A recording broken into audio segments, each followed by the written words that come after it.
So you wrote a good article about drag and drop, and because of this, I said, what about this one? Cath is saying, what feedback to give the user about why a drag and drop doesn't work here?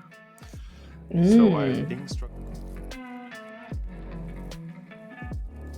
Okay, so we got our dev problem from Cath, and it's drag and drop related. Basically, what Cath is dealing with is to handle a case where when you have filters initiated, reordering is not permitted. The struggle here is around when to communicate that, how to communicate it. To start off, we looked at the problem statement, so always with the user in mind.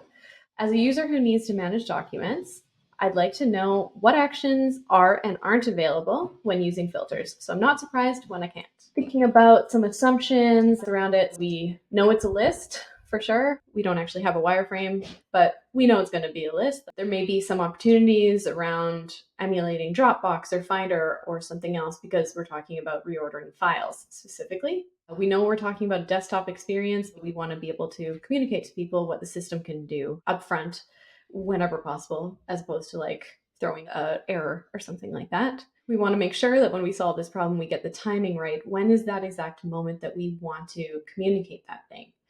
We want to explain the cause and effect between filters and the ability to reorder. We know that this is probably a complex product, so there's probably lots of documents in this Probably interaction. So we started off at imagining what this thing actually looks like. We put some filters here at the top showing them clearly as being activated. So we sort of iterated on this affordance a little bit later as we went. So there's sort of hovering on the overall list item, and then there's hovering on the affordance. So we wanted to differentiate between those two explicitly.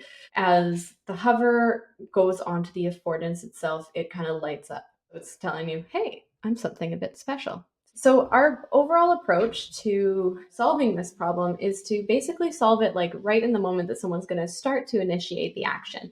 When they do hover on that affordance, we're like, hey, we use a simple UI tooltip and just state that drag and drop isn't available when filtering. Clear your filters to reorder your items.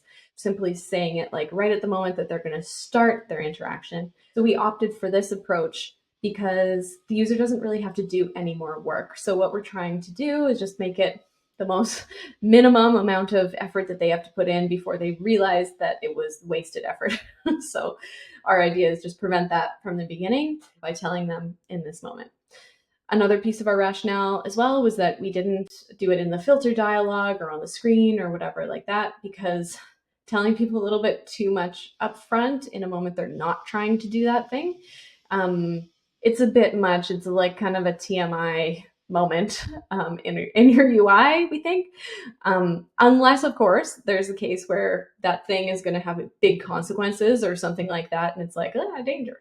That's a different case. But this is not the case. No, I'm not sure it's the case. Yeah. Dragging your user down is never a good idea.